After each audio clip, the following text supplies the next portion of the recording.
हरे कृष्णा, राधे राधे। आप सभी का एक बार फिर से स्वागत है हमारे YouTube चैनल केशु शॉर्ट्स में। और जहां से हमने कल समाप्त किया था वहीं से आगे अब हम श्रीमद् भागवत गीता का पाठ शुरू करेंगे। व्यक्ति कर्म फलों को परमेश्वर को समर्पित करके आसक्ति रहित होकर अपना कर्म करता है, वह पाप कर्मों से उसी प्रकार अप्रभावित रहता है जिस प्रकार कमल पत्र से जल से अस्पृश्य रहता है। यहाँ पर ब्रह्माणी का अर्थ कृष्ण भावनामृत में है। यह भौतिक जगत प्रकृति के 3 गुणों की समग्र अभिव्यक्ति है जिसे प्रधान की संज्ञा दी जाती है। जगत की प्रत्येक वस्तु ब्रह्मा की अभिव्यक्ति है और यद्यपि कार्य भिन्न भिन्न रूप में प्रकट होते हैं किंतु तो भी वे कारण से अभिन्न हैं। ईशोपनिषद में कहा गया है कि सारी वस्तुएं पर ब्रह्म या कृष्ण से संबंधित हैं, अतएव वे केवल उन्हीं की हैं। जो यह भली भांति जानता है कि प्रत्येक वस्तु कृष्ण की है और वे ही प्रत्येक वस्तु के स्वामी हैं, प्रत्येक वस्तु भगवान की सेवा में नियोजित है, उसे स्वभावत शुभ अशुभ कर्म फलों से कोई प्रयोजन नहीं रहता। यहाँ तक कि विशेष प्रकार का कर्म संपन्न करने के लिए भगवान द्वारा प्रदत्त मनुष्य का शरीर भी कृष्ण भावनामृत में संलग्न किया जा सकता है। तब यह पाप कर्मों के कलमश से वैसे ही परे रहता है जैसे कि कमल पत्र जल में रहकर भी भीगता नहीं। इसका अर्थ है कि कृष्ण भावनामृत विहीन पुरुष शरीर एवं इंद्रियों को अपना स्वरूप समझकर कर्म करता है, किंतु कृष्ण भावना भावित व्यक्ति यह समझकर कर्म करता है कि यह देह कृष्ण की संपत्ति है, अतः इसे कृष्ण की सेवा में प्रवृत्त होना चाहिए। योगी जन आसक्ति रहित होकर शरीर, मन, बुद्धि तथा इंद्रियों के द्वारा भी केवल शुद्धि के लिए कर्म करते हैं। जब कोई कृष्ण भावनामृत में कृष्ण की इंद्रिय तृप्ति के लिए शरीर, मन, बुद्धि या इंद्रियों द्वारा कर्म करता है तो वह भौतिक कलमश से मुक्त हो जाता है। कृष्ण भावना भावित व्यक्ति के कार्यों से कोई भौतिक फल प्रकट नहीं होता। सामान्य रूप से सदाचार कहे जाने वाले शुद्ध कर्म कृष्ण भावनामृत में रहते हुए सरलता से संपन्न किए जा सकते हैं। अपने शरीर, मन, बुद्धि तथा वाणी से कृष्ण भावनामृत में कर्म करता हुआ व्यक्ति इस संसार में भी मुक्त रहता है, भले ही वह तथाकथित अनेक भौतिक कार्यकलापों में व्यस्त क्यों न रहे। उसमें अहंकार नहीं रहता क्योंकि वह इसमें विश्वास नहीं रखता कि वह भौतिक शरीर है या यह शरीर उसका है। वह जानता है कि वह यह शरीर नहीं है और न ही यह शरीर उसका है। वह स्वयं श्री कृष्ण का है और उसका यह शरीर भी कृष्ण की संपत्ति है। जब वह शरीर, मन, बुद्धि, वाणी, जीवन, संपत्ति आदि से उत्पन्न प्रत्येक वस्तु जो भी उसके अधिकार में है उसको कृष्ण की सेवा में लगाता है तो वह तुरंत कृष्ण से जुड़ जाता है। वह कृष्ण से एक रूप हो जाता है और उस अहंकार से रहित हो जाता है जिसके कारण मनुष्य सोचता है कि मैं शरीर हूँ। यही कृष्ण भावनामृत की पूर्णावस्था है। निश्चल भक्त शुद्ध शांति प्राप्त करता है क्योंकि वह समस्त कर्म फल मुझे अर्पित कर देता है। किंतु जो व्यक्ति भगवान से युक्त नहीं है और जो अपने कर्म का फल कामी है वह बंध जाता है। एक कृष्ण भावना भावित व्यक्ति तथा एक देहात्म बुद्धि वाले व्यक्ति में यह अंतर है कि पहला तो कृष्ण के प्रति आसक्त रहता है जबकि दूसरा अपने कर्मों के फल के प्रति आसक्त रहता है। जो व्यक्ति कृष्ण के प्रति आसक्त रहकर उन्हीं के लिए कर्म करता है वह निश्चय ही मुक्त पुरुष है और उसे अपने कर्म फल की कोई चिंता नहीं होती। भागवत में किसी कर्म के फल की चिंता का कारण परम सत्य के ज्ञान के बिना द्वैतो भाव में रहकर कर्म करना बताया गया है। कृष्ण श्री भगवान है। कृष्ण भावनामृत में कोई द्वैत नहीं रहता। जो कुछ विद्यमान है वह कृष्ण की शक्ति का प्रतिफल है और कृष्ण सर्वमंगलमय है। कृष्ण भावनामृत में संपन्न सारे कार्य चरम पद पर हैं। वे दिव्य होते हैं और उनका कोई भौतिक प्रभाव नहीं पड़ता। इस कारण कृष्ण भावनामृत में जीव शांति से पूरित रहता है, किंतु जो इंद्रिय तृप्ति के लिए लाभ के लोभ में फंसा रहता है उसे शांति नहीं मिलती। यही कृष्ण भावनामृत का रहस्य है। यह अनुभूति कृष्ण के अतिरिक्त कुछ भी नहीं है। शांति तथा अभय का पद है। जब देहधारी जीवात्मा अपनी प्रकृति को वश में कर लेता है और मन से समस्त कर्मों का परित्याग कर देता है, तब वह 9 द्वारों वाले नगर यानी कि भौतिक शरीर में बिना कुछ किए कराए सुखपूर्वक रहता है। देहधारी जीवात्मा 9 द्वारों वाले नगर में वास करता है। शरीर अथवा नगर के रूपी शरीर के कार्य प्राकृतिक गुणों द्वारा स्वयं ही संपन्न होते हैं। शरीर की परिस्थितियों के अनुसार रहते हुए भी जीव इच्छानुसार इन परिस्थितियों के परे भी हो सकता है। अपनी परा प्रकृति को विसंबित करने के कारण वह अपने शरीर को शरीर समझ बैठता है और इसलिए कष्ट पाता है। कृष्ण भावनामृत के द्वारा वह अपनी वास्तविक स्थिति को पुनः प्राप्त कर सकता है और इस देह बंधन से मुक्त हो सकता है। ज्यों ही कोई कृष्ण भावनामृत को प्राप्त होता है, तुरंत ही वह शारीरिक कार्यों से सर्वथा विलग हो जाता है। ऐसे संयमित जीवन में जिसमें उसकी कार्य प्रणाली में परिवर्तन आ जाता है, वह 9 द्वारों वाले नगर में सुखपूर्वक निवास करता है। ये 9 द्वार इस प्रकार हैं। जीव के शरीर के भीतर वास करने वाले भगवान ब्रह्मांड के समस्त जीवों के नियंता हैं।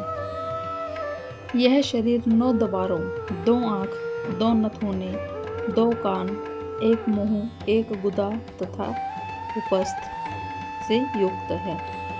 बद्धावस्था में जीव अपने आप को शरीर मानता है, किंतु वह अपनी पहचान अपने अंतर के भगवान से करता है, तो वह शरीर में रहते हुए भी भगवान की भांति मुक्त हो जाता है।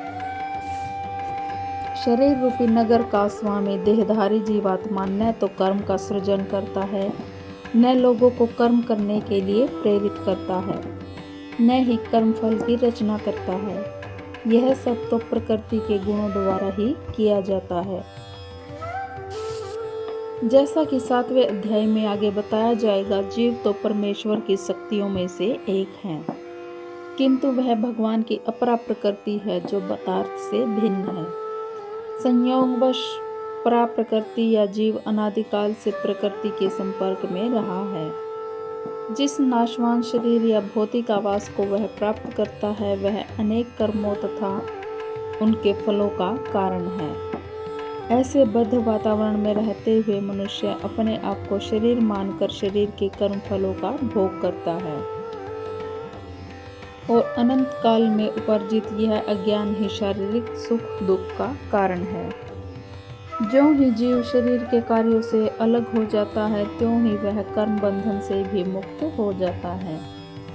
जब तक वह शरीर रूपी नगर में निवास करता है, तब तक वह इसका स्वामी प्रतीत होता है, किंतु वास्तव में वह न तो इसका स्वामी होता है और न ही इसके कर्मों तथा फलों का नियंता। वह तो इस भवसागर के बीच जीवन संघर्ष में रत प्राणी है। सागर की लहरें उसे उछालती रहती हैं, किंतु उन पर उसका वश नहीं चलता। उसके उद्धार का एकमात्र साधन है कि दिव्य कृष्ण भावनामृत द्वारा समुद्र के बाहर आए। इसी के द्वारा समस्त अशांति से उसकी रक्षा हो सकती है। परमेश्वर न तो किसी के पापों को ग्रहण करता है, न ही पुण्यों को, किंतु सारे देहधारी जीव उस अज्ञान के कारण मोहग्रस्त रहते हैं जो उनके वास्तविक ज्ञान को ढके हुए रहता है। विभु का अर्थ है परमेश्वर को असीम, जो असीम ज्ञान, धन, बल, यश तथा सौंदर्य से युक्त है। वह सदैव आत्मतृप्त और पाप पुण्य से अविचलित रहता है। वह किसी भी जीव के लिए विशिष्ट परिस्थिति उत्पन्न नहीं करता, अपितु जीव अज्ञान से मोहित होकर जीवन की ऐसी परिस्थिति की कामना करता है जिसके कारण कर्म तथा फल की श्रृंखला आरंभ होती है। जीव प्रकृति के कारण ज्ञान से पूर्ण है, तो भी वह अपनी सीमित शक्ति के कारण अज्ञान के वशीभूत हो जाता है। भगवान सर्वशक्तिमान है किंतु जीव नहीं है। भगवान विभु अर्थात सर्वज्ञ है किंतु जीव अणु है। जीवात्मा में इच्छा करने की शक्ति है किंतु ऐसी इच्छा की पूर्ति सर्वशक्तिमान भगवान द्वारा ही की जाती है। अतः जब जीव अपनी इच्छाओं से मोहग्रस्त हो जाता है तो भगवान उसे अपनी इच्छा पूर्ति करने देते हैं, किंतु किसी परिस्थिति में विशेष इच्छित कर्मों तथा फलों के उत्तरदायी नहीं होते। अतएव मोहग्रस्त होने से देहधारी जीव अपने को परिस्थिति जन्य शरीर मान लेता है और जीवन के क्षणिक दुख तथा सुख को भोगता है। भगवान परमात्मा रूप में जीव का चिरसंगी रहते हैं। वे प्रत्येक जीव की इच्छाओं को उसी तरह समझते हैं जिस तरह फूल के निकट रहने वाला फूल की सुगंध हो। इच्छा जीव को बद्ध करने के लिए सूक्ष्म बंधन है। भगवान मनुष्य की योग्यता के अनुसार उसकी इच्छा को पूरा करते हैं। व्यक्ति अपनी इच्छाओं को पूरा करने में सर्वशक्तिमान नहीं होता, किंतु भगवान इच्छाओं की पूर्ति कर सकते हैं। वे निष्पक्ष होने के कारण स्वतंत्र अणुजीवों की इच्छाओं में व्यवधान नहीं डालते, किंतु जब कोई कृष्ण की इच्छा करता है तो भगवान उसकी विशेष चिंता करते हैं और उसे इस प्रकार प्रोत्साहित करते हैं कि भगवान को प्राप्त करने की उसकी इच्छा पूरी हो और वह सदैव सुखी रहे। वैदिक मंत्र पुकार कर कहते हैं, भगवान जीव को शुभ कर्मों में इसलिए प्रवृत्त करते हैं जिससे वह ऊपर उठ सके। भगवान उसे अशुभ कर्मों में इसलिए प्रवृत्त करते हैं जिससे वह नरक जाए। जीव अपने सुख दुख में पूर्णतः आश्रित है। परमेश्वर की इच्छा से वह स्वर्ग तथा या नरक जाता है, जिस तरह वायु के द्वारा प्रेरित बादल। देहधारी जीव कृष्ण भावनामृत की उपेक्षा करने की अपनी अनादि प्रवृत्ति के कारण अपने लिए मोह उत्पन्न करता है। फलस्वरूप सच्चिदानंद स्वरूप होते हैं वे भी अपने अस्तित्व की लघुता के कारण भगवान के प्रति सेवा करने की अपनी स्वाभाविक स्थिति को भूल जाता है और इस तरह वह अविद्या द्वारा बंदी बना लिया जाता है। अज्ञानवश जीव यह कहता है कि उसके भवबंधन के लिए भगवान उत्तरदायी है। भगवान न तो किसी के प्रति घृणा करते हैं न किसी को चाहते हैं, यद्यपि ऊपर से ऐसा प्रतीत होता है।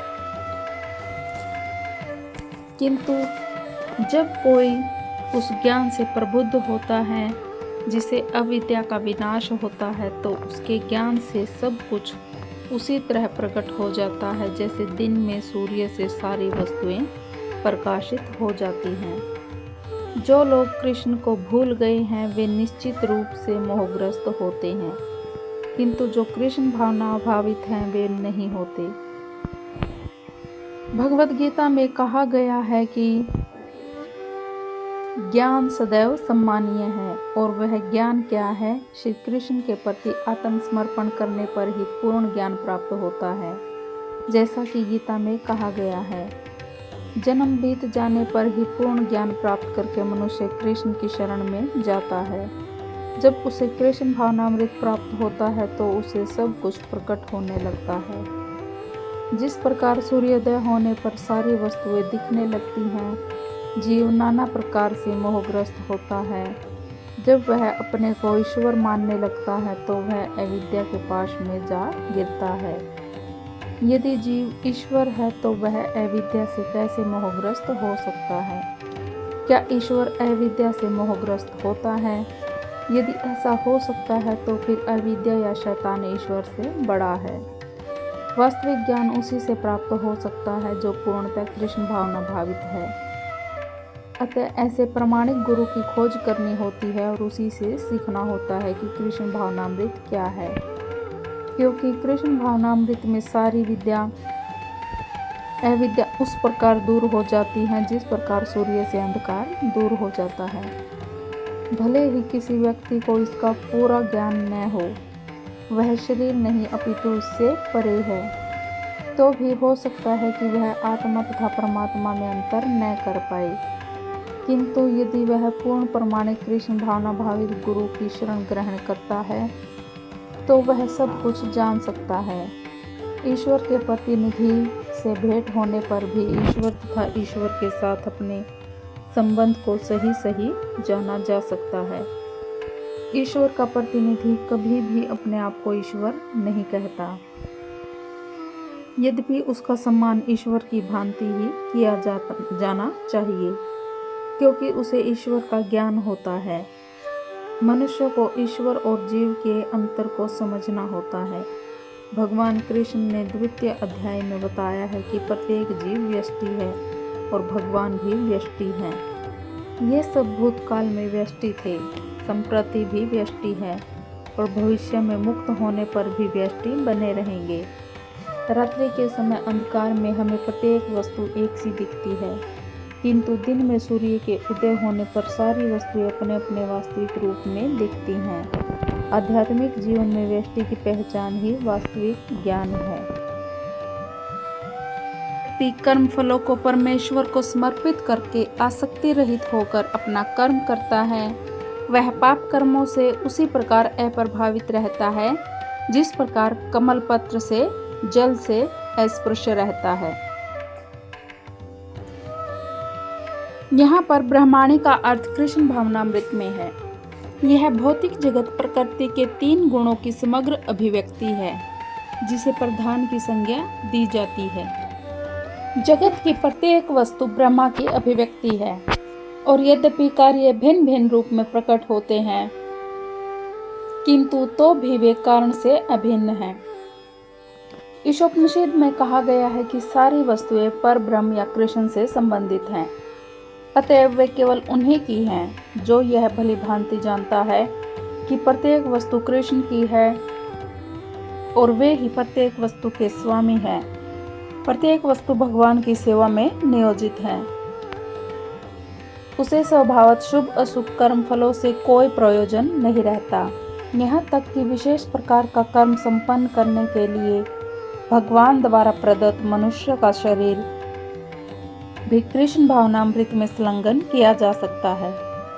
तब यह पाप कर्मों के कलमश से वैसे ही परे रहता है जैसे कि कमल पत्र जल में रहकर भी भीगता नहीं। इसका अर्थ है कि कृष्ण भावनामृत विहीन पुरुष शरीर एवं इंद्रियों को अपना स्वरूप समझकर कर्म करता है, किंतु कृष्ण भावना भावित व्यक्ति यह समझकर कर्म करता है कि यह देह कृष्ण की संपत्ति है, अतः इसे कृष्ण की सेवा में प्रवृत्त होना चाहिए। योगी जन आसक्ति रहित होकर शरीर, मन, बुद्धि तथा इंद्रियों के द्वारा भी केवल शुद्धि के लिए कर्म करते हैं। जब कोई कृष्ण भावनामृत में कृष्ण की इंद्रिय तृप्ति के लिए शरीर, मन, बुद्धि या इंद्रियों द्वारा कर्म करता है तो वह भौतिक कलमश से मुक्त हो जाता है। कृष्ण भावना भावित व्यक्ति के कार्यों से कोई भौतिक फल प्रकट नहीं होता।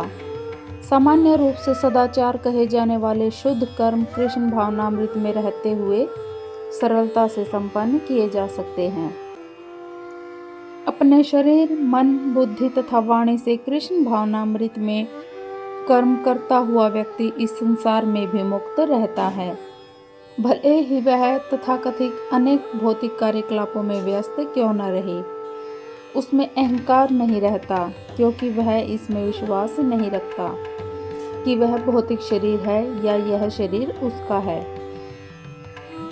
वह जानता है कि वह यह शरीर नहीं है और न ही यह शरीर उसका है। वह स्वयं श्री कृष्ण का है और उसका यह शरीर भी कृष्ण की संपत्ति है। जब वह शरीर, मन, बुद्धि, वाणी, जीवन, संपत्ति आदि से उत्पन्न प्रत्येक वस्तु जो भी उसके अधिकार में है उसको कृष्ण की सेवा में लगाता है, तो वह तुरंत कृष्ण से जुड़ जाता है। वह कृष्ण से एक रूप हो जाता है और उस अहंकार से रहित हो जाता है। जिसके कारण मनुष्य सोचता है कि मैं शरीर हूँ। यही कृष्ण भावनामृत की पूर्णावस्था है। निश्चल भक्त शुद्ध शांति प्राप्त करता है, क्योंकि वह समस्त कर्म फल मुझे अर्पित कर देता है।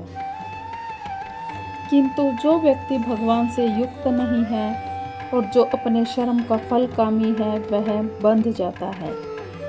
एक कृष्ण भावना भावित व्यक्ति तथा एक देहात्म बुद्धि वाले व्यक्ति में यह अंतर है कि पहला तो कृष्ण के प्रति आसक्त रहता है, जबकि दूसरा अपने कर्मों के फल के प्रति आसक्त रहता है। जो व्यक्ति कृष्ण के प्रति आसक्त रहकर उन्हीं के लिए कर्म करता है, वह निश्चय ही मुक्त पुरुष है और उसे अपने कर्म फल की कोई चिंता नहीं होती। भागवत में किसी कर्म के फल की चिंता का कारण परम सत्य के ज्ञान के बिना द्वैत भाव में रहकर कर्म करना बताया गया है। कृष्ण श्री भगवान है। कृष्ण भावनामृत में कोई द्वैत नहीं रहता। जो कुछ विद्यमान है वह कृष्ण की शक्ति का प्रतिफल है और कृष्ण सर्वमंगलमय है। कृष्ण भावनामृत में संपन्न सारे कार्य चरम पद पर हैं। वे दिव्य होते हैं और उनका कोई भौतिक प्रभाव नहीं पड़ता। इस कारण कृष्ण भावनामृत में जीव शांति से पूरित रहता है, किंतु जो इंद्रिय तृप्ति के लिए लाभ के लोभ में फंसा रहता है, उसे शांति नहीं मिलती। यही कृष्ण भावनामृत का रहस्य है। यह अनुभूति कृष्ण के अतिरिक्त कुछ भी नहीं है। शांति तथा अभय का पद है। जब देहधारी जीवात्मा अपनी प्रकृति को वश में कर लेता है और मन से समस्त कर्मों का परित्याग कर देता है, तब वह 9 द्वारों वाले नगर यानी कि भौतिक शरीर में बिना कुछ किए ही एक राय सुखपूर्वक रहता है। देहधारी जीवात्मा 9 द्वारों वाले नगर में वास करता है। शरीर अथवा नगर के रूपी शरीर के कार्य प्राकृतिक गुणों द्वारा स्वयं ही संपन्न होते हैं। शरीर की परिस्थितियों के अनुसार रहते हुए भी जीव इच्छा अनुसार इन परिस्थितियों के परे भी हो सकता है। अपनी परा प्रकृति को विसंबित करने के कारण वह अपने शरीर को शरीर समझ बैठता है और इसलिए कष्ट पाता है। कृष्ण भावनामृत के द्वारा वह अपनी वास्तविक स्थिति को पुनः प्राप्त कर सकता है और इस देह बंधन से मुक्त हो सकता है। ज्यों ही कोई कृष्ण भावनामृत को प्राप्त होता है, तुरंत ही वह शारीरिक कार्यों से सर्वथा विलग हो जाता है। ऐसे संयमित जीवन में जिसमें उसकी कार्य प्रणाली में परिवर्तन आ जाता है, वह 9 द्वारों वाले नगर में सुखपूर्वक निवास करता है। ये 9 द्वार इस प्रकार हैं।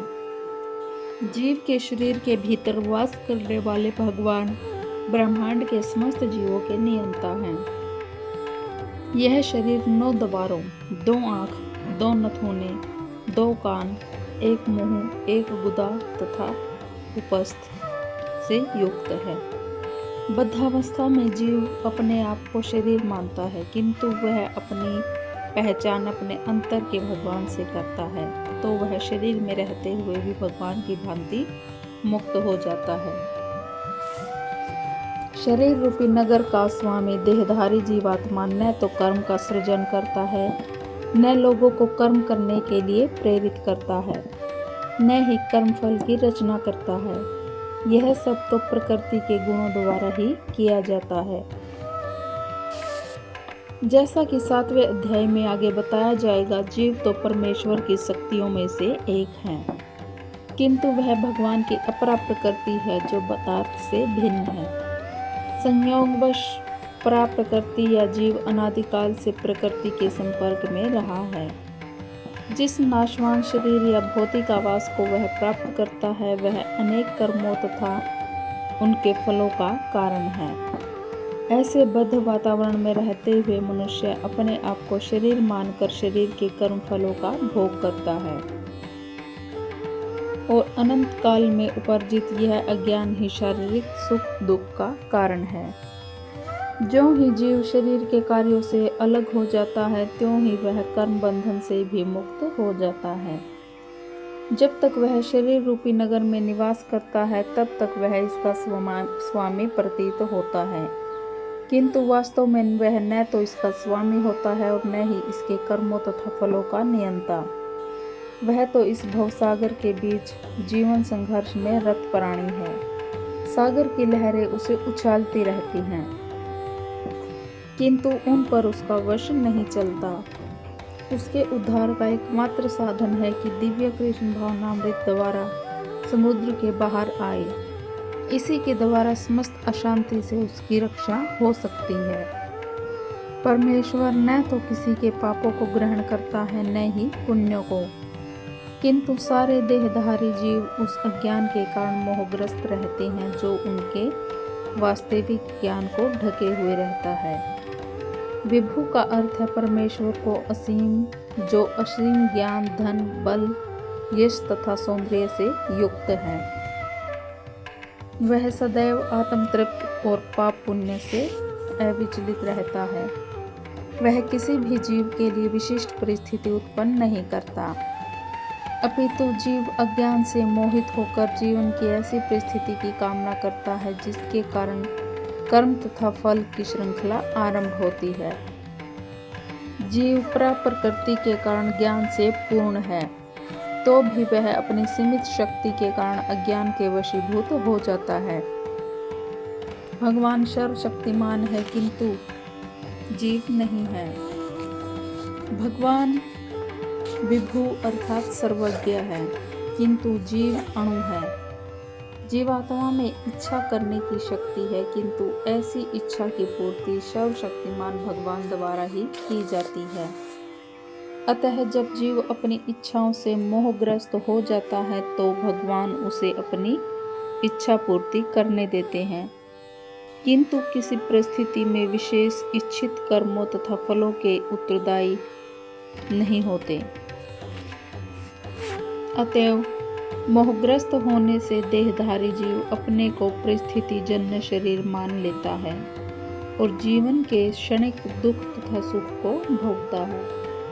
भगवान परमात्मा रूप में जीव का चिरसंगी रहते हैं। वे प्रत्येक जीव की इच्छाओं को उसी तरह समझते हैं जिस तरह फूल के निकट रहने वाला फूल की सुगंध हो। इच्छा जीव को बद्ध करने के लिए सूक्ष्म बंधन है। भगवान मनुष्य की योग्यता के अनुसार उसकी इच्छा को पूरा करते हैं। व्यक्ति अपनी इच्छाओं को पूरा करने में सर्वशक्तिमान नहीं होता, किंतु भगवान इच्छाओं की पूर्ति कर सकते हैं। वे निष्पक्ष होने के कारण स्वतंत्र अणुजीवों की इच्छाओं में व्यवधान नहीं डालते, किंतु जब कोई कृष्ण की इच्छा करता है तो भगवान उसकी विशेष चिंता करते हैं और उसे इस प्रकार प्रोत्साहित करते हैं कि भगवान को प्राप्त करने की उसकी इच्छा पूरी हो और वह सदैव सुखी रहे। वैदिक मंत्र पुकार कर कहते हैं, भगवान जीव को शुभ कर्मों में इसलिए प्रवृत्त करते हैं जिससे वह ऊपर उठ सके। भगवान उसे अशुभ कर्मों में इसलिए प्रवृत्त करते हैं जिससे वह नरक जाए। जीव अपने सुख दुख में पूर्णतः आश्रित है। परमेश्वर की इच्छा से वह स्वर्ग तथा या नरक जाता है, जिस तरह वायु के द्वारा प्रेरित बादल।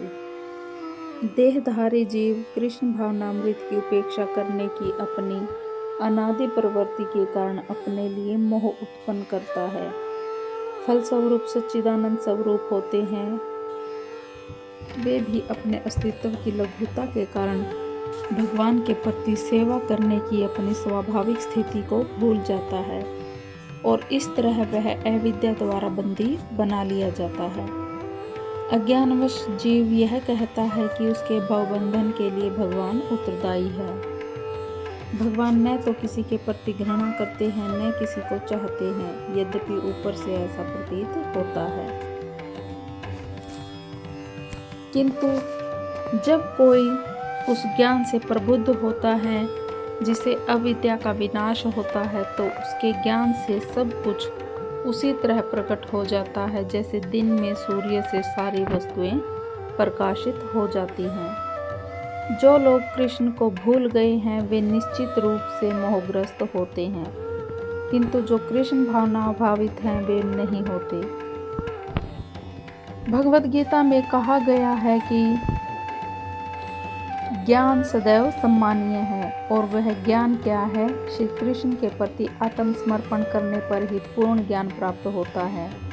जैसा कि गीता में कहा गया है, जन्म बीत जाने पर ही पूर्ण ज्ञान प्राप्त करके मनुष्य कृष्ण की शरण में जाता है। जब उसे कृष्ण भावनामृत प्राप्त होता है तो उसे सब कुछ प्रकट होने लगता है। जिस प्रकार सूर्योदय होने पर सारी वस्तुएं दिखने लगती हैं, जीव नाना प्रकार से मोहग्रस्त होता है। जब वह अपने को ईश्वर मानने लगता है तो वह अविद्या के पाश में जा गिरता है। यदि जीव ईश्वर है तो वह अविद्या से कैसे मोहग्रस्त हो सकता है? क्या ईश्वर अविद्या से मोहग्रस्त होता है? यदि ऐसा हो सकता है तो फिर अविद्या या शैतान ईश्वर से बड़ा है। वास्तविक ज्ञान उसी से प्राप्त हो सकता है जो पूर्णतः कृष्ण भावना भावित है। अतः ऐसे प्रमाणिक गुरु की खोज करनी होती है और उसी से सीखना होता है कि कृष्ण भावनामृत क्या है, क्योंकि कृष्ण भावनामृत में सारी अविद्या उस प्रकार दूर हो जाती है जिस प्रकार सूर्य से अंधकार दूर हो जाता है। भले ही किसी व्यक्ति को इसका पूरा ज्ञान न हो, वह शरीर नहीं अपितु उससे परे है, तो भी हो सकता है कि वह आत्मा तथा परमात्मा में अंतर न कर पाए। किंतु यदि वह पूर्ण प्रमाणिक कृष्ण भावना भावित गुरु की शरण ग्रहण करता है तो वह सब कुछ जान सकता है। ईश्वर के प्रतिनिधि से भेंट होने पर भी ईश्वर तथा ईश्वर के साथ अपने संबंध को सही सही जाना जा सकता है। ईश्वर का प्रतिनिधि कभी भी अपने आप को ईश्वर नहीं कहता, यद्यपि उसका सम्मान ईश्वर की भांति ही किया जाना चाहिए, क्योंकि उसे ईश्वर का ज्ञान होता है। मनुष्य को ईश्वर और जीव के अंतर को समझना होता है। भगवान कृष्ण ने द्वितीय अध्याय में बताया है कि प्रत्येक जीव व्यष्टि है और भगवान भी व्यष्टि हैं। ये सब भूतकाल में व्यष्टि थे, संप्रति भी व्यष्टि है और भविष्य में मुक्त होने पर भी व्यष्टि बने रहेंगे। रात्रि के समय अंधकार में हमें प्रत्येक वस्तु एक सी दिखती है, किंतु दिन में सूर्य के उदय होने पर सारी वस्तुएं अपने अपने वास्तविक रूप में दिखती हैं। आध्यात्मिक जीवन में व्यष्टि की पहचान ही वास्तविक ज्ञान है। व्यक्ति कर्म फलों को परमेश्वर को समर्पित करके आसक्ति रहित होकर अपना कर्म करता है। वह पाप कर्मों से उसी प्रकार अप्रभावित रहता है जिस प्रकार कमल पत्र से जल से अस्पृश्य रहता है। यहाँ पर ब्रह्माणी का अर्थ कृष्ण भावनामृत में है। यह भौतिक जगत प्रकृति के 3 गुणों की समग्र अभिव्यक्ति है, जिसे प्रधान की संज्ञा दी जाती है। जगत की प्रत्येक वस्तु ब्रह्मा की अभिव्यक्ति है, और यद्यपि कार्य भिन्न भिन्न रूप में प्रकट होते हैं, किंतु तो भी वे कारण से अभिन्न हैं। ईशोपनिषद में कहा गया है कि सारी वस्तुएं पर ब्रह्म या कृष्ण से संबंधित हैं, अतएव वे केवल उन्हीं की हैं जो यह भली भांति जानता है कि प्रत्येक वस्तु कृष्ण की है और वे ही प्रत्येक वस्तु के स्वामी हैं। प्रत्येक वस्तु भगवान की सेवा में नियोजित है। उसे स्वभावत शुभ अशुभ कर्म फलों से कोई प्रयोजन नहीं रहता। यहाँ तक कि विशेष प्रकार का कर्म संपन्न करने के लिए भगवान द्वारा प्रदत्त मनुष्य का शरीर भी कृष्ण भावनामृत में संलग्न किया जा सकता है। तब यह पाप कर्मों के कलमश से वैसे ही परे रहता है जैसे कि कमल पत्र जल में रहकर भी भीगता नहीं। इसका अर्थ है कि कृष्ण भावनामृत विहीन पुरुष शरीर एवं इंद्रियों को अपना स्वरूप समझकर कर्म करता है, किंतु कृष्ण भावना भावित व्यक्ति यह समझकर कर्म करता है कि यह देह कृष्ण की संपत्ति है, अतः इसे कृष्ण की सेवा में प्रवृत्त होना चाहिए। योगी जन आसक्ति रहित होकर शरीर, मन, बुद्धि तथा इंद्रियों के द्वारा भी केवल शुद्धि के लिए कर्म करते हैं। जब कोई कृष्ण भावनामृत में कृष्ण की इंद्रिय तृप्ति के लिए शरीर, मन, बुद्धि या इंद्रियों द्वारा कर्म करता है तो वह भौतिक कलमश से मुक्त हो जाता है। कृष्ण भावना भावित व्यक्ति के कार्यों से कोई भौतिक फल प्रकट नहीं होता। सामान्य रूप से सदाचार कहे जाने वाले शुद्ध कर्म कृष्ण भावनामृत में रहते हुए सरलता से संपन्न किए जा सकते हैं। अपने शरीर, मन, बुद्धि तथा वाणी से कृष्ण भावनामृत में कर्म करता हुआ व्यक्ति इस संसार में भी मुक्त रहता है। भले ही वह तथाकथित अनेक भौतिक कार्यकलापों में व्यस्त क्यों न रहे, उसमें अहंकार नहीं रहता, क्योंकि वह इसमें विश्वास नहीं रखता कि वह भौतिक शरीर है या यह शरीर उसका है। वह जानता है कि वह यह शरीर नहीं है और न ही यह शरीर उसका है। वह स्वयं श्री कृष्ण का है और उसका यह शरीर भी कृष्ण की संपत्ति है। जब वह शरीर, मन, बुद्धि, वाणी, जीवन, संपत्ति आदि से उत्पन्न प्रत्येक वस्तु जो भी उसके अधिकार में है उसको कृष्ण की सेवा में लगाता है, तो वह तुरंत कृष्ण से जुड़ जाता है। वह कृष्ण से एक रूप हो जाता है और उस अहंकार से रहित हो जाता है, जिसके कारण मनुष्य सोचता है कि मैं शरीर हूँ। यही कृष्ण भावनामृत की पूर्णावस्था है। निश्चल भक्त शुद्ध शांति प्राप्त करता है, क्योंकि वह समस्त कर्म फल मुझे अर्पित कर देता है। किंतु जो व्यक्ति भगवान से युक्त नहीं है और जो अपने कर्म का फल कामी है, वह बंध जाता है। एक कृष्ण भावना भावित व्यक्ति तथा एक देहात्म बुद्धि वाले व्यक्ति में यह अंतर है कि पहला तो कृष्ण के प्रति आसक्त रहता है, जबकि दूसरा अपने कर्मों के फल के प्रति आसक्त रहता है। जो व्यक्ति कृष्ण के प्रति आसक्त रहकर उन्हीं के लिए कर्म करता है, वह निश्चय ही मुक्त पुरुष है और उसे अपने कर्म फल की कोई चिंता नहीं होती। भागवत में किसी कर्म के फल की चिंता का कारण परम सत्य के ज्ञान के बिना द्वैत भाव में रहकर कर्म करना बताया गया है। कृष्ण श्री भगवान है। कृष्ण भावनामृत में कोई द्वैत नहीं रहता। जो कुछ विद्यमान है वह कृष्ण की शक्ति का प्रतिफल है और कृष्ण सर्वमंगलमय है। कृष्ण भावनामृत में संपन्न सारे कार्य चरम पद पर हैं। वे दिव्य होते हैं और उनका कोई भौतिक प्रभाव नहीं पड़ता। इस कारण कृष्ण भावनामृत में जीव शांति से पूरित रहता है, किंतु जो इंद्रिय तृप्ति के लिए लाभ के लोभ में फंसा रहता है उसे शांति नहीं मिलती। यही कृष्ण भावनामृत का रहस्य है। यह अनुभूति कृष्ण के अतिरिक्त कुछ भी नहीं है। शांति तथा अभय का पद है। जब देहधारी जीवात्मा अपनी प्रकृति को वश में कर लेता है और मन से समस्त कर्मों का परित्याग कर देता है, तब वह 9 द्वारों वाले नगर यानी कि भौतिक शरीर में बिना कुछ किए कराए सुखपूर्वक रहता है। देहधारी जीवात्मा 9 द्वारों वाले नगर में वास करता है। शरीर अथवा नगर के रूपी शरीर के कार्य प्राकृतिक गुणों द्वारा स्वयं ही संपन्न होते हैं। शरीर की परिस्थितियों के अनुसार रहते हुए भी जीव इच्छा अनुसार इन परिस्थितियों के परे भी हो सकता है। अपनी परा प्रकृति को विसंबित करने के कारण वह अपने शरीर को शरीर समझ बैठता है और इसलिए कष्ट पाता है। कृष्ण भावनामृत के द्वारा वह अपनी वास्तविक स्थिति को पुनः प्राप्त कर सकता है और इस देह बंधन से मुक्त हो सकता है। ज्यों ही कोई कृष्ण भावनामृत को प्राप्त होता है, तुरंत ही वह शारीरिक कार्यों से सर्वथा विलग हो जाता है।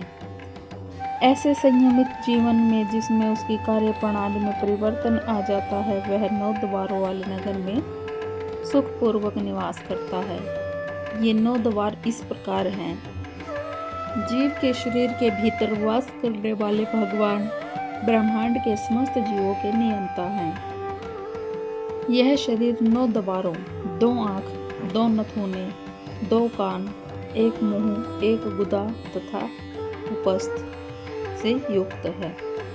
बद्धावस्था में जीव अपने आप को शरीर मानता है, किंतु वह अपनी पहचान अपने अंतर के भगवान से करता है, तो वह शरीर में रहते हुए भी भगवान की भांति मुक्त हो जाता है। शरीर रूपी नगर का स्वामी देहधारी जीवात्मा न तो कर्म का सृजन करता है, न लोगों को कर्म करने के लिए प्रेरित करता है, न ही कर्मफल की रचना करता है। यह सब तो प्रकृति के गुणों द्वारा ही किया जाता है। जैसा कि 7वें अध्याय में आगे बताया जाएगा, जीव तो परमेश्वर की शक्तियों में से एक है, किंतु वह भगवान की अपरा प्रकृति है जो पदार्थ से भिन्न है। संयोगवश परा प्रकृति या जीव अनादिकाल से प्रकृति के संपर्क में रहा है। जिस नाशवान शरीर या भौतिक आवास को वह प्राप्त करता है, वह अनेक कर्मों तथा उनके फलों का कारण है। ऐसे बद्ध वातावरण में रहते हुए मनुष्य अपने आप को शरीर मानकर शरीर के कर्म फलों का भोग करता है और अनंत काल में उपार्जित यह अज्ञान ही शारीरिक सुख दुख का कारण है। ज्यों ही जीव शरीर के कार्यों से अलग हो जाता है, त्यों ही वह कर्म बंधन से भी मुक्त हो जाता है। जब तक वह शरीर रूपी नगर में निवास करता है, तब तक वह इसका स्वामी प्रतीत होता है, किंतु वास्तव में वह न तो इसका स्वामी होता है और न ही इसके कर्मों तथा फलों का नियंता। वह तो इस भवसागर के बीच जीवन संघर्ष में रत प्राणी है। सागर की लहरें उसे उछालती रहती हैं, किंतु उन पर उसका वश नहीं चलता। उसके उद्धार का एकमात्र साधन है कि दिव्य कृष्ण भावनामृत द्वारा समुद्र के बाहर आए। इसी के द्वारा समस्त अशांति से उसकी रक्षा हो सकती है। परमेश्वर न तो किसी के पापों को ग्रहण करता है, न ही पुण्यों को, किंतु सारे देहधारी जीव उस अज्ञान के कारण मोहग्रस्त रहते हैं जो उनके वास्तविक ज्ञान को ढके हुए रहता है। विभु का अर्थ है परमेश्वर को असीम, जो असीम ज्ञान, धन, बल, यश तथा सौंदर्य से युक्त है। वह सदैव आत्मतृप्त और पाप पुण्य से अविचलित रहता है। वह किसी भी जीव के लिए विशिष्ट परिस्थिति उत्पन्न नहीं करता, अपितु जीव अज्ञान से मोहित होकर जीवन की ऐसी परिस्थिति की कामना करता है जिसके कारण कर्म तथा फल की श्रृंखला आरंभ होती है। जीव प्रकृति के कारण ज्ञान से पूर्ण है, तो भी वह अपनी सीमित शक्ति के कारण अज्ञान के वशीभूत हो जाता है। भगवान सर्वशक्तिमान है, किंतु जीव नहीं है। भगवान विभु अर्थात सर्वज्ञ है, किंतु जीव अणु है। जीवात्मा में इच्छा करने की शक्ति है, किंतु ऐसी इच्छा की पूर्ति सर्वशक्तिमान भगवान द्वारा ही की जाती है। अतः जब जीव अपनी इच्छाओं से मोहग्रस्त हो जाता है, तो भगवान उसे अपनी इच्छा पूर्ति करने देते हैं, किंतु किसी परिस्थिति में विशेष इच्छित कर्मों तथा फलों के उत्तरदायी नहीं होते। अतएव मोहग्रस्त होने से देहधारी जीव अपने को परिस्थिति जन्य शरीर मान लेता है और जीवन के क्षणिक दुख तथा सुख को भोगता है। भगवान परमात्मा रूप में जीव का चिरसंगी रहते हैं। वे प्रत्येक जीव की इच्छाओं को उसी तरह समझते हैं जिस तरह फूल के निकट रहने वाला फूल की सुगंध हो। इच्छा जीव को बद्ध करने के लिए सूक्ष्म बंधन है। भगवान मनुष्य की योग्यता के अनुसार उसकी इच्छा को पूरा करते हैं। व्यक्ति अपनी इच्छाओं को पूरा करने में सर्वशक्तिमान नहीं होता, किंतु भगवान इच्छाओं की पूर्ति कर सकते हैं।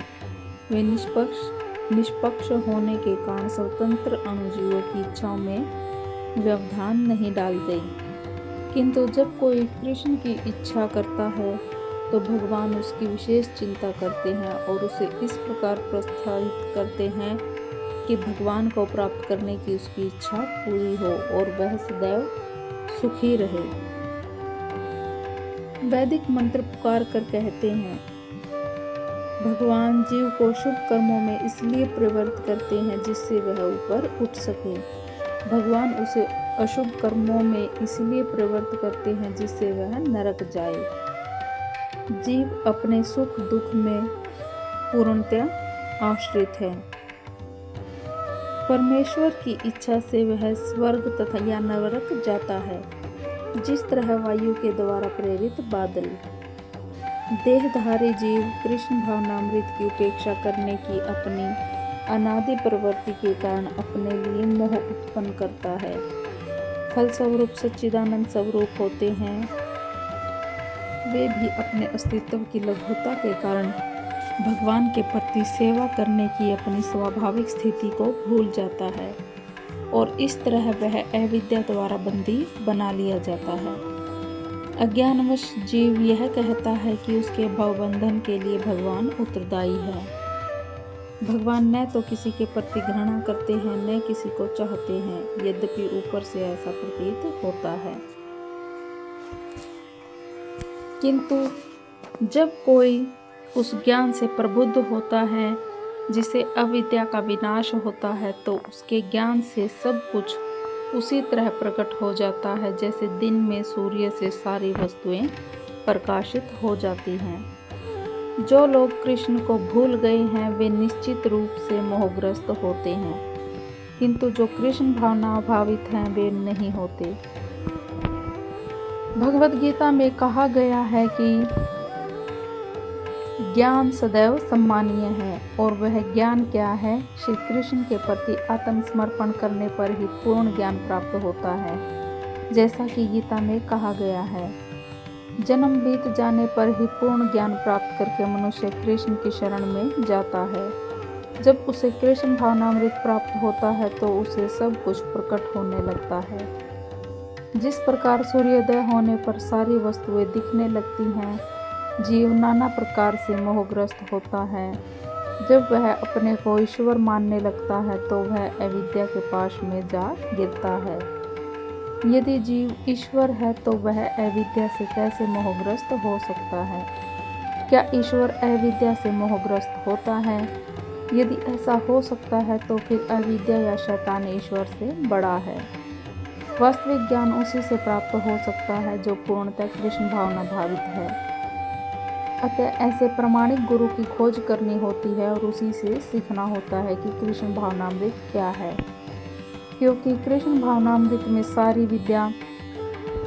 अविद्या उस प्रकार दूर हो जाती है जिस प्रकार सूर्य से अंधकार दूर हो जाता है। भले ही किसी व्यक्ति को इसका पूरा ज्ञान न हो, वह शरीर नहीं अपितु उससे परे है, तो भी हो सकता है कि वह आत्मा तथा परमात्मा में अंतर न कर पाए। किंतु यदि वह पूर्ण प्रमाणिक कृष्ण भावना भावित गुरु की शरण ग्रहण करता है तो वह सब कुछ जान सकता है। ईश्वर के प्रतिनिधि से भेंट होने पर भी ईश्वर तथा ईश्वर के साथ अपने संबंध को सही सही जाना जा सकता है। ईश्वर का प्रतिनिधि कभी भी अपने आप को ईश्वर नहीं कहता, यद्यपि उसका सम्मान ईश्वर की भांति ही किया जाना चाहिए, क्योंकि उसे ईश्वर का ज्ञान होता है। मनुष्य को ईश्वर और जीव के अंतर को समझना होता है। भगवान कृष्ण ने द्वितीय अध्याय में बताया है कि प्रत्येक जीव व्यष्टि है और भगवान भी व्यष्टि हैं। ये सब भूतकाल में व्यष्टि थे, संप्रति भी व्यष्टि है और भविष्य में मुक्त होने पर भी व्यष्टि बने रहेंगे। रात्रि के समय अंधकार में हमें प्रत्येक वस्तु एक सी दिखती है, किंतु दिन में सूर्य के उदय होने पर सारी वस्तुएं अपने अपने वास्तविक रूप में दिखती हैं। आध्यात्मिक जीवन में व्यक्ति की पहचान ही वास्तविक ज्ञान है। व्यक्ति कर्म फलों को परमेश्वर को समर्पित करके आसक्ति रहित होकर अपना कर्म करता है। वह पाप कर्मों से उसी प्रकार अप्रभावित रहता है जिस प्रकार कमल पत्र से जल से अस्पृश रहता है। यहाँ पर ब्रह्माणी का अर्थ कृष्ण भावनामृत में है।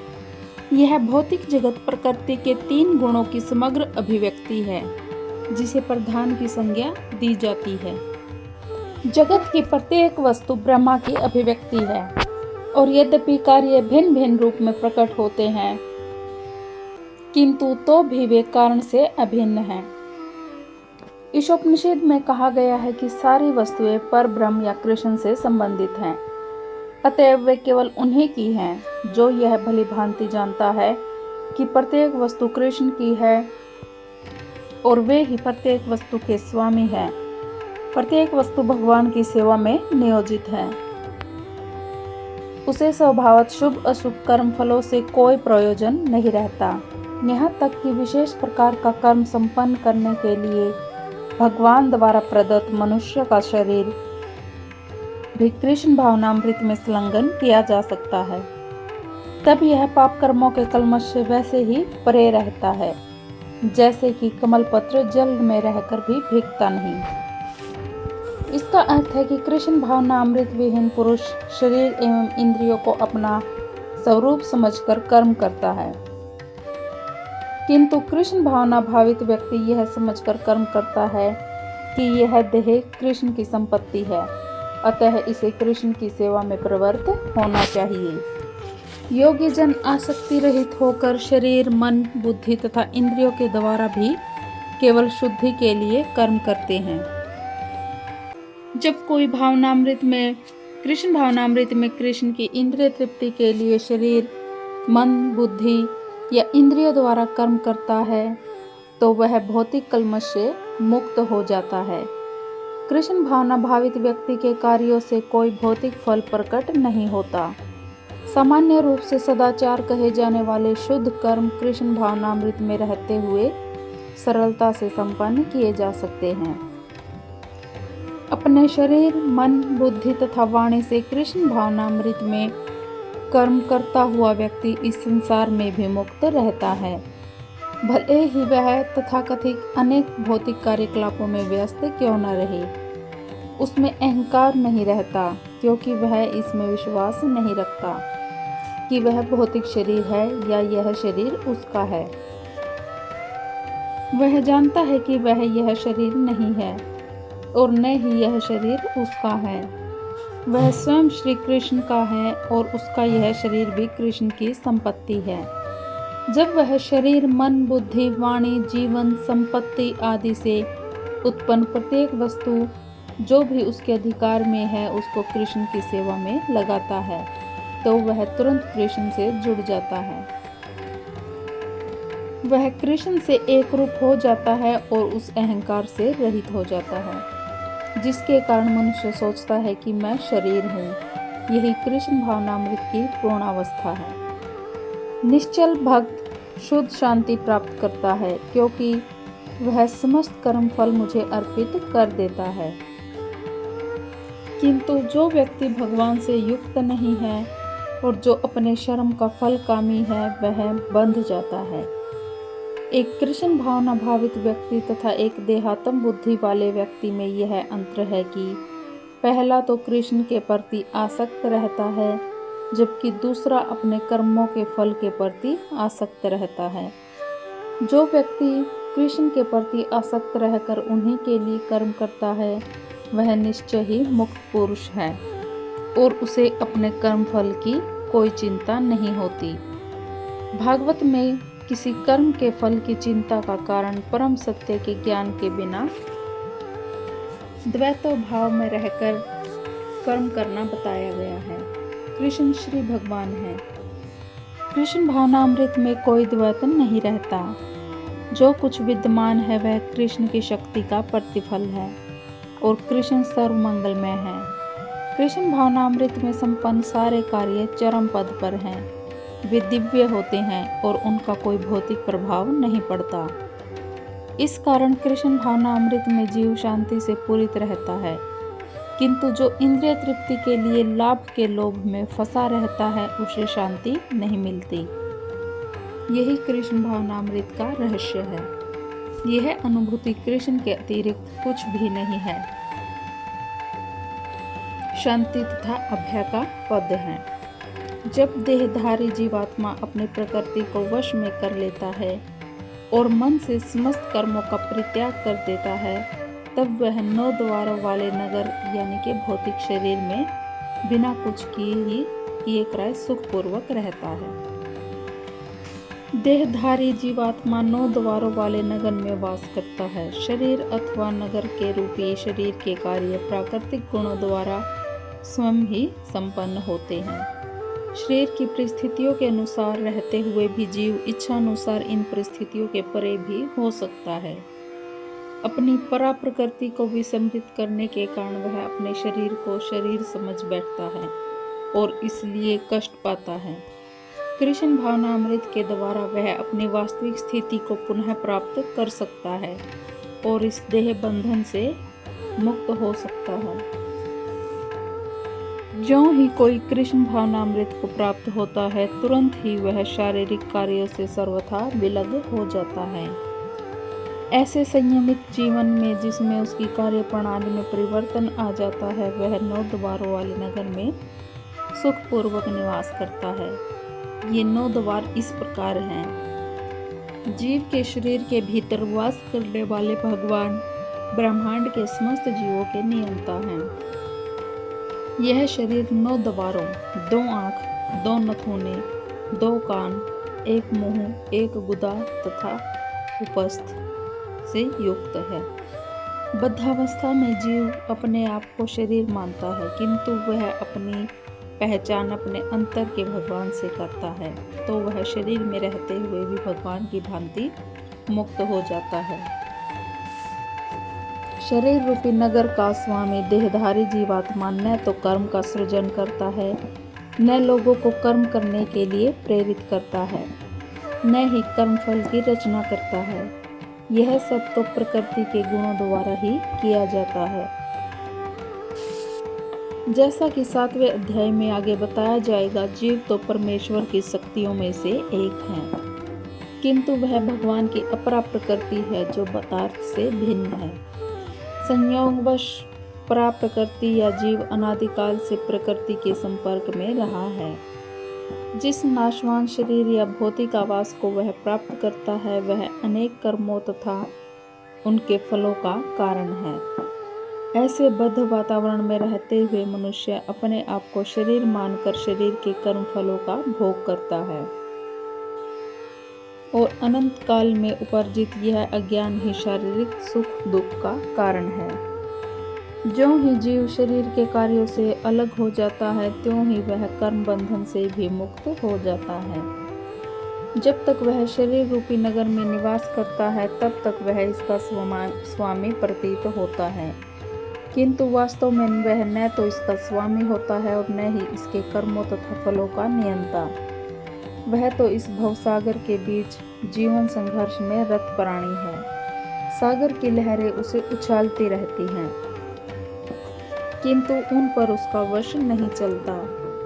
उसके उद्धार का एकमात्र साधन है कि दिव्य कृष्ण भावनामृत द्वारा समुद्र के बाहर आए। इसी के द्वारा समस्त अशांति से उसकी रक्षा हो सकती है।